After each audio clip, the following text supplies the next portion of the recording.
Good evening, students. Today I am going to discuss Death of a Salesman by Arthur Miller. I will tell you the story in easy English and Hindi so you can grasp it. So, it is a novel written in 1948 and it is published in 1949, and it is one of the most successful novel of 20th century, and it got Pulitzer Award for the best novel in 1949. So the characters are Willie Loman, that is a traveler, that is a business salesman, and his son Biff, and the second son, the elder son is Biff, and the second son is Happy, and the wife is Lydia, and the neighbor is, and there is a role of neighbor and neighbor's son also, that is Charlie and Bernard. You can write it down, Charlie and Bernard, and Linda is a wife. So the story of an unsuccessful father and his two sons. So I would like to introduce you with this timeline of the story is that ये story एक salesman की है जिसका एक बेटा होता है, दो बेटे होते हैं, एक का नाम होता है बिफ, दूसरे बेटे का नाम होता है हैप्पी, ये छोटा बेटा होता है, वाइफ होती है जिसका नाम होता है लिंडा, और नेबर होते हैं, नेबर जिनका नाम होता है चार्ली, और उनका बेटा होता है बर्नार्ड जो कि एक बहुत अच्छा स्टूडेंट होता है। ये नावल लिखी गई थी 1948 में, पब्लिश हुई थी 1949 में, और ये बहुत सक्सेसफुल नावल है, one of the most successful novel of 20th century है। 1949 में इसको पुलिट्जर प्राइज़ अवार्ड भी मिला था फॉर बेस्ट नावल। ठीक है, अब ये एक ऐसा फादर जो अनसक्सेसफुल था और उसके दो बेटे जो कि अनसक्सेसफुल रहे क्योंकि उसने अपने बच्चों को गलत टीचिंग्स दी, उसने वही उनको सिखाया जो वो खुद था, और उसकी गलत टीचिंग्स की वजह से उसका एक ट्रैजिक एंड भी होता है। और ये आपको एक सीख देती है, एक मॉरल देती है कि कैसे आपकी लाइफ में आपके डिसीजंस कितने ज़्यादा ज़रूरी होते हैं और कितनी ज़्यादा आपकी जो आइडियोलॉजी होती है लाइफ के लिए वो डिपेंड करती है कि आप लाइफ कैसी जिएंगे और आपके बच्चे वो कैसी लाइफ जिएंगे। इसमें एक तरह से आप कंपैरिजन भी पढ़ सकते हैं विली लोमैन के बीच में और चार्ली के बीच में जो कि नेबर है उनका। तो विली चिल्लोमैन की जो आइडियोलॉजी थी वो ये थी कि वो ये कहता था कि जो थ्योरेटिकल नॉलेज है, जो डिग्रीज हैं, इन सब की कोई ज़रूरत नहीं है, सिर्फ प्रैक्टिकल नॉलेज और एक्सपीरियंस की ज़रूरत है लाइफ में सक्सेसफुल होने के लिए। जैसे वो खुद था, ट्रैवलर था, अच्छी अच्छी बातें कर लेता था, बहुत ही ऑर्नामेंटल लैंग्वेज यूज़ करता था, बहुत ही ज़बान को बहुत अच्छे से यूज़ करता था लोगों से, तो लोग जो है उनसे उसका बिजनेस चलता था, सेल्समैन था वो। और चार्ली जो था वो थ्योरेटिकल नॉलेज में बिलीव करता था, वो समझता था कि डिग्रीज़ की भी बहुत ज़रूरत है लाइफ में, प्रैक्टिकल चीज़ों की तो ज़रूरत है ही मगर एक्सपीरियंस के साथ साथ आपको डिग्रीज़ और टेक्स्ट की भी बहुत ज़रूरत होती है। उसी तरह से उसने अपने बच्चे बर्नार्ड को ट्रेन किया और उसे सक्सेसफुल आदमी बनाया, और दूसरे साइड एक अनसक्सेसफुल विली लोमैन, कैसे उसने अपनी ज़िंदगी तबाह कर ली, इसकी कहानी है। ठीक है, फिर आपको मैं थोड़ा सा इनके बारे में बताऊं कि वो क्या क्या करते थे। विली लोमैन एक ट्रैवलर था, वो एक अब वो बूढ़ा हो चुका था, 63 ईयर्स का शायद था। अ, तो अब क्या है कि वो उसके पास कोई सेल्स नहीं होता था, कहीं पे भी जाता था तो बिना सेल के ही चला आता था, बस उसको जो कमीशन ऑफिस से मिलता था, सैलरी तो अब कुछ मिलती नहीं थी, जो भी सैलरी इसको कमीशन मिलता था ऑफिस से, बस उसी पे उसकी ज़िंदगी कटती थी। फिर बिफ जो था वो पहले फार्मर के कुछ काम करता था कहीं, फिर वो लौट के आया और उसने ये सोचा था कि वो अपना एक शू का प्रोजेक्ट शुरू करेगा। और हैप्पी जो था वो एक असिस्टेंट बायर का भी असिस्टेंट था, किसी दुकान पे एक असिस्टेंट बायर था, उसका भी वो असिस्टेंट था। फिर आगे कहानी चलती है। विली जो होता है वो अब जब कहानी शुरू हो रही है तो Willy started thinking in the past when he was a young man, और जब उसके पास नौकरी थी, वो जो है ना पास्ट में कहानी थोड़ी सी जाती है। विली सोचता है कि जब वो छोटा, विली मतलब जो उसका प्रोटोगनिस्ट है, ये जो इसका हीरो है मेन बेसिक, जिसकी स्टोरी आसपास घूम रही है। तो विली कहता है, विली लोमैन सोचता है कि वो सोचता है उस पास्ट के बारे में जब वो उसके पास नौकरी थी और जब भी वो ट्रैवलिंग करके लौट के आता था तो यही दो बच्चे उसके आसपास बिल्कुल आके उसको एम्ब्रेस कर लेते थे और उससे चीज़ें लेते थे, और ये उस ज़माने में उनका हीरो हुआ करता था, ये उनका हीरो था, उसकी इमेज अपने बच्चों की नज़र में हीरो थी। जैसे आजकल हम अपने फादर आते हैं तो बच्चे कैसे चिपक जाते हैं, हमें ये ला के दो, वो ला के, क्योंकि वो चीज़ लाते हैं, क्योंकि वो सामान ला सकते हैं। तो फिर क्या होता है, Willy has very different views from his neighbour Charlie, और विली ये सोचता है कि मेरे व्यूज़ कितने डिफरेंट हैं मेरे नेबर चार्ली से।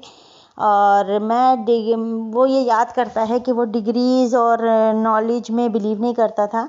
वो ये बिलीव करता था कि अगर आपके पास एक्सपीरियंस और प्रैक्टिकल नॉलेज हो तो आप पूरे सक्सेसफुल हो सकते हैं, वो ये याद करता है। फिर चार्ली जो रहता है उसे याद आता है कि चार्ली जो रहता है वो थियोरेटिकल नॉलेज में, थियोरेटिकल एस्पेक्ट्स में बिलीव करता था। एक दिन क्या होता है, चार्ली, अच्छा ये जो चार्ली है ये एक ऐसा इंसान है जो इनका राइवल नहीं है, वो काफ़ी मदद करता है विली को। जब भी अपने बिल होते हैं, जब भी अपना कुछ होता है, पैसे की ज़रूरत होती है, तो ये चार्ली के पास जाता है। चार्ली इसको हमेशा मदद करता है, एज अ नेबर भी है ये, बचपन के मतलब दोस्त रहते हैं, इनके बच्चे छोटे रहते हैं तब से ये दोस्त रहते हैं, दोस्त या नेबर जो भी कह लो। One day Charlie came to Billy and both them started playing cards। और तब जब चार्ली एक दिन उनके घर आता है, वो कार्ड खेलने लगते हैं। तो कार्ड खेलते खेलते ये जो है हमारा जो विली है वो अपने भाई के बारे में बात करता है जिसका नाम बेन था, और जो कि 17 साल का जब था तो घर छोड़ के भाग गया था डायमंड का बिजनेस करने के लिए अलास्का में। तो ये जो चार्ली रहता है उसको लगता है कि इसको शायद जॉब की ज़रूरत है और ये हमसे कुछ कह नहीं रहा है, तो ये कहता है कि मैं तुम्हें जॉब ऑफर करता हूँ, तुम चाहो तो एक जॉब कर लो। क्योंकि वो जानता है कि हर महीने हर हफ्ते तो ये आ जाता है मेरे पास बिल के लिए पैसे लेने, बिल के मतलब घर खर्च का पैसा लेने, पड़ोसी के पास उधार पहुँच जाता था। तो वो कहता है तुम नौकरी कर लो, मेरे पास एक नौकरी है। तो वो नौकरी करने से मना कर देता है। इतना इगोइस्टिक पर्सन होता है विली कि उसने पूरी ज़िंदगी ईगो में बिताई होती है। ये आपको ये भी बता रहा है कि ईगो कितनी अच्छी है आपके लिए। पूरी ज़िंदगी उसने ईगो में बिताई होती है, पूरी ज़िंदगी उसने ये सोचा था मैं सक्सेसफुल हूँ, मैं सक्सेसफुल रहूँगा। तो वो मना कर देता है, लेकिन फिर भी अब अफसोस जता रहा होता है, कहता है कि यार मैं भी अपने भाई के साथ चला जाता ना। अब ये जो इसका भाई है बेन, ये अब मर चुका है, तो कहता है अगर मैं अपने भाई के साथ चला गया होता ना अलास्का डायमंड बिजनेस करने, तो आज मेरी भी ज़िंदगी बहुत बेहतरीन कट रही होती। आज मेरी ज़िंदगी इतनी ख़राब कट रही है compare to my brother's life, क्योंकि मैं गया नहीं और वो चला गया, और वो चला गया तो उसकी लाइफ अच्छी हो गई। फिर इसी बीच जो लिंडा उसकी वाइफ रहती है वो अपने बच्चों को बोलती है कि बेटा तुम्हारे पापा 2 बार सुसाइड करने की कोशिश कर चुके हैं। एक बार तो उन्होंने कैसे किया था कि कार को क्रैश करने की कोशिश की थी, और लेकिन उनकी कुछ हुआ नहीं। अब तुम लोग ये देख लो कि तुम्हारे पापा एक डिप्रेशन से गुजर रहे हैं, तुम उनकी मदद करो, तुम उनके साथ साथ रहो। तो दो जो बेटा रहता है बिफ जो रहता है बिफ जो रहता है वो ये समझ जाता है कि पापा की मेंटल कंडीशन ठीक नहीं है। वो कहता है कि ठीक है, हम अब जहाँ काम करते थे वहाँ हम जाएंगे नहीं, अब हम यहीं रहने वाले हो, यहीं से हम काम करेंगे। और अब मैं सोच रहा हूँ कि एक शू का बिजनेस लगाता हूँ, शू की दुकान लगाता हूँ, और हम सब मिलके यहीं पे काम करते हैं इस पे। तो इस पे वो ये बात करता है। फिर इस पे क्या होता है कि ये बड़ा खुश हो जाता है, हमारा जो विली रहता है ये बड़ा खुश हो जाता है, और उसको फिर आइडिया देता है, जैसे कि एक पेरेंट को एक बच्चे को आइडिया देना चाहिए कि आप अपना बिजनेस कैसे अच्छा चलाओगे। ये इसको तरह तरह की चीज़ें बताता है कि तुम कैसे उधारी मांग सकते हो लोगों से, और ऐसे कहोगे तो तुम्हें उधारी मिल जाएगी, ऐसे करोगे तो तुम्हें ये उधार मिल जाएगा, इससे लैंड कर सकते हो मनी, वहाँ से लैंड कर सकते हो। तो ये थोड़ा स्ट्रेंज रहता है कि एक फादर को अपने बच्चे ने बिजनेस शुरू करना, उसमें भी ये उधारी की बातें बता रहा है उसको। लेकिन ये जो हमारा बिफ रहता है कहता है कि मैं अपने बॉस के पास जाऊंगा, ओलिवर नाम रहता है उसके पास जाऊंगा, कुछ पैसा मांगने की कोशिश करूंगा, और उनको जब बिजनेस हो जाएगा तो भेज दूंगा। विली भी सोचता है कि मैं भी अपने बॉस के पास जाऊंगा न्यूयॉर्क ऑफिस में, जिनका नाम जो था फ्रैंक वैगनर था, उनके पास जाता हूँ। तो जब ये फ्रैंक वैगनर के पास जाता है दूसरे दिन, तो वो तो मर चुका होता है फ्रैंक वैगनर, और हॉवर्ड उसका बेटा रहता है, वो जॉब पे बैठा होता है। तो उससे कहता है कि मुझे जॉब दे दो, और मुझे न्यूयॉर्क में ही जॉब दे दो, क्योंकि मैं कहीं जा नहीं सकता हूँ और मैं बूढ़ा हो चुका हूँ, मैं बाहर ट्रैवल जॉब नहीं लूँगा, मुझे अब यहीं की जॉब दे दो। तो इतना ज़्यादा उसको प्रेशराइज़ करता है कि वो कहता है कि मैं भाग जाओ, मैंने नौकरी नहीं देनी है, जाओ। तो वो कहता है जॉब में नौकरी नहीं देनी, तो वो नाराज़ हो जाता है और बिना नौकरी के उसको भगा देता है। तो फिर वो घर आता है, ये दोनों तरफ दुखी होते हैं, एक तरफ बिफ दुखी होता है, दूसरी तरफ विली दुखी होता है। तो ये लोग अब नाइट में डिनर पे मिलेंगे और एक दूसरे को बताएंगे। तो अब क्या होता है आगे, वो सोचता है कैसे बताऊं। अचानक से फिर ये सोचता है चलो मैं कुछ पैसे तो अभी चाहिए, चार्ली के ऑफिस चलता हूँ, कुछ पैसे मांग के आता हूँ। तो ये चार्ली के ऑफिस जाता है। जब वहाँ जाता है तो उसके बेटे को देखता है, बर्नार्ड को, जो कि एक बहुत सक्सेसफुल लॉयर बन चुका होता है। तो वो सोचने लग जाता है कि बर्नार्ड जो देखो मेरे ही लड़के के साथ, मेरे बिफ के साथ ही क्लासमेट था। फिर उसे याद आता है कि कैसे उसने वो मतलब देखता है, कहता देखो हमारे ही साथ ये वो था, फिर क्या होता है कि बिफ जो होता है वो पैसा नहीं पा पाता है, कुछ भी उसे पैसा नहीं मिलता है और ना हैप्पी के पास होता है। दोनों ही कुछ अरेंजमेंट करते हैं कि हम लोग अब डिनर पे अपने पापा को बताएंगे कि हमें पैसा नहीं मिला। तो फिर क्या होता है कि पैसा नहीं मिला, हम ये पापा को बताएंगे। जब वो टेबल पे आते हैं, बात करते हैं, तो उनकी आपस में फिर से आर्गुमेंट हो जाती है। जब फिर से आर्गुमेंट हो जाती है तो फिर वो नाराज़ होकर के, जो विली रहता है, वो जा रहा होता है बाथरूम की तरफ, तो उसे याद आता है कि कैसे उसने अपने बेटे का हाई स्कूल का करियर बर्बाद किया था। उसे याद आता है कि उसने बिफ का हाई स्कूल करियर बर्बाद कर दिया, वरना आज वो भी बर्नर्ड की तरह होता।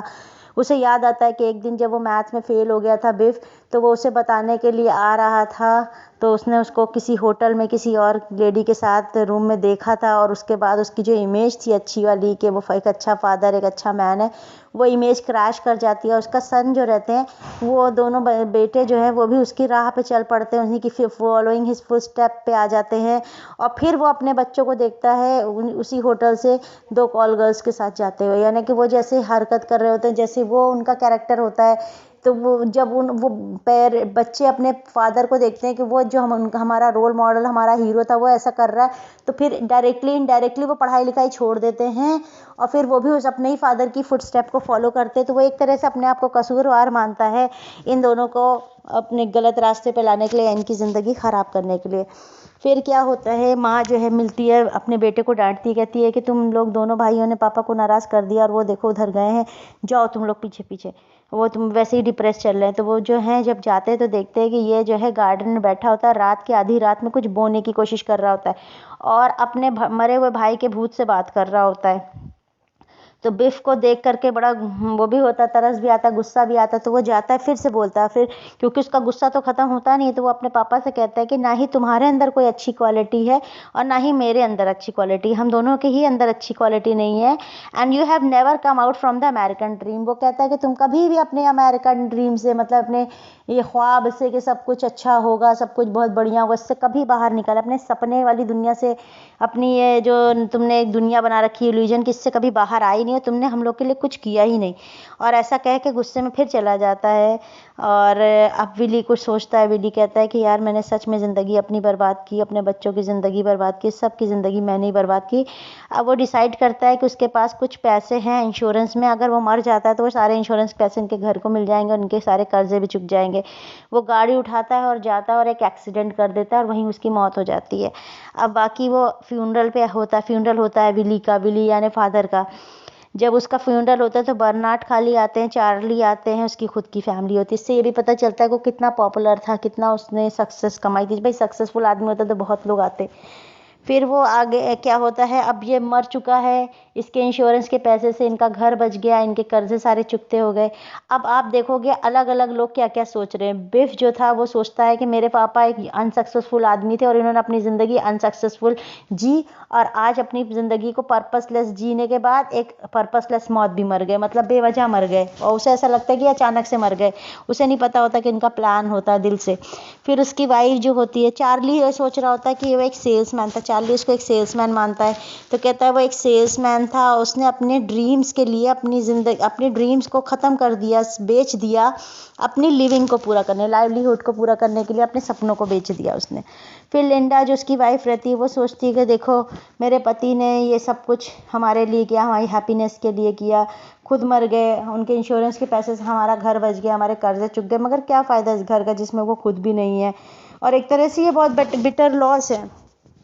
फिर अब आगे हमें इसमें से कुछ मोरल भी होगा, कुछ सीखने को मिलेगा। तो ये एक तरह से हमें कंपैरिजन दिखाई देता है रियलिटी एंड ड्रीम में, कि इल्यूजन और रियलिटी में, कि हमारी ज़िंदगी सच में कुछ और होती है और हम इल्यूजन में रहते हैं। जैसे कि हम ये सोचते रहे हैं कि हमारी ज़िंदगी में सब अच्छा है यार, हमारे पापा बिजनेसमैन हैं, हम भी कुछ जॉब कर, हमारा भी बहुत बड़ा बिजनेस है, हम कुछ कर ही लेंगे, और उसके लिए हम कुछ भी ना पढ़ें, हम कुछ भी ना करें, कुछ भी प्रैक्टिकल, अरे यार हमें एक्सपीरियंस बहुत है। जैसे कि हम सबको अपने लिए इल्यूजन होता है कि हम बहुत अच्छे हैं, और जब हमें कुछ उस अच्छाई का बदला नहीं मिलता, जब हम सक्सेसफुल नहीं होते, जब हमें जॉब नहीं मिलती, हम एग्ज़ाम से रिजेक्ट होते हैं, हम इंटरव्यूज से भगाए जाते हैं, तो फिर हमें लगता है कि यार हम सक्सेसफुल नहीं हैं, हम उसकी खामियाजा अपनी किस्मत पे फोड़ते हैं, ना कि अपनी गलतियों को देखते हैं। तो वो यही था कि वो प्रैक्टिकल नॉलेज बहुत ज़रूरी है। लेकिन थ्योरेटिकल नॉलेज भी बहुत ज़रूरी है। अगर हम एक एक्सट्रीम पे चले जाए कि हम सिर्फ प्रैक्टिकल नॉलेज हमारे पास है, जैसे आजकल हम लोग करते हैं कि हम प्रैक्टिकल नॉलेज है, हमने हमारा तो बहुत शो ऑफ बहुत अच्छा है, लेकिन हम अंदर सब्सटेंस कुछ भी नहीं है। तो जब अंदर सब्सटेंस कुछ भी नहीं है और हमने थ्योरेटिकली अंदर से अपने आप को मजबूत नहीं किया, टेक्स्ट नहीं जानते हम, तो हम कुछ भी सक्सेसफुल नहीं थे। जैसे आपने देखा था 2 कंपैरिजन, एक बर्नर्ड था और एक उनका खुद का बेटा था। वो जैसे रहन सहन उसने रहा, जैसे भी ज़िंदगी जिया, उसने अपने बच्चों को खूब सपने दिखाए कि तुम इतने अच्छे हो, तुम्हें ये ला के दिया, वो ला के दिया। एंड में क्या हुआ? एंड ही बहुत बुरा हुआ। लास्ट भी वो अपनी ज़िंदगी को खपा करके भी उन लोगों के लिए कुछ नहीं कर पाया, बस एक इंश्योरेंस का पैसा दिला पाया। दूसरी ओर चार्ली था, जिससे अपने बेटे को पढ़ाया, उसको इंपॉर्टेंस लाइफ की बताई, डिग्रीज की बताई, थ्योरी की बताई, थ्योरेटिकल नॉलेज की बताई, कॉन्फिडेंस की बताई, और वो ज़िंदगी भर सक्सेसफुल रहे। तो एक अनसक्सेसफुल सक्सेसफुल इंसान के बीच में क्या हो सकता है, क्या फ़र्क होता है, ये जब आप दोनों की पर्सनालिटी को देखेंगे तो एक डिटेल में आपके पास कई आंसर्स बनेंगे और कई अलग अलग पर्सपेक्टिव से आप इसको समझ सकते हो, पढ़ सकते हैं। Thank you very much. I hope आपको समझ में आई हो, ना आई हो तो आप फिर कमेंट में पूछें मुझसे।